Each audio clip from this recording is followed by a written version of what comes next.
beautiful robots. Those were shipped off to the RDM harbor in Rotterdam. We needed to create a bit of a niche of autonomy to play with these 2.5-ton monsters.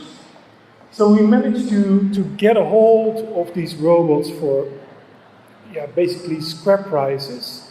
And one of the first projects that we explored was this vault that, for which we invited Matthias Riebmann, who is working at the Block Research Group at the ETH, who's the author of Rhino Vault,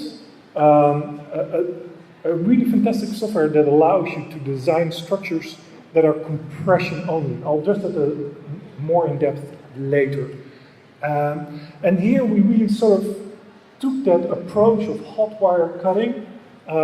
We brought it to the industrial robots that allowed for much more freedom of movement, allowing us to create elements that are more intrinsic.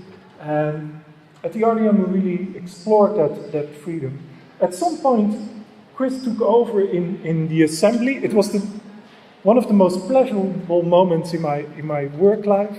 I escaped for a couple of days when the project neared its completion. And I was very nervous for the final assembly because, you know, all of the troubles and errors aggregate, and, you know, assembly is a nightmare.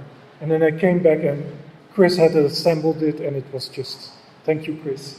It was such a cool moment, and you pulled it off like it was nothing. And I was so stressed out.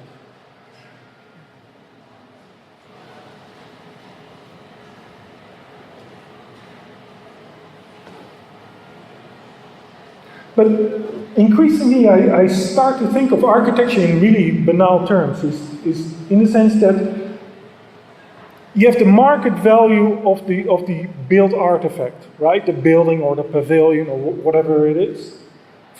If you subtract the cost of the materials and labor from it, the market value of your building, of your pavilion, subtract the cost and labor from it, and what is left is architecture, right?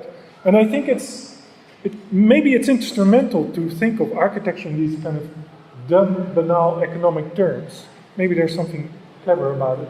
So I mentioned before that we utilized this Rhino Vault in this project. Here you see the faces of the elements are normal to the thrust vectors of the building, of the pavilion. So foam, EPS foam, can deal with a lot of compression strength. So the design was optimized such that only compression forces acted upon the structure. Now the problem with the structure was a little bit that while its materialization was, you know, kind of smart and highly cost effective, in terms of materiality, maybe there was something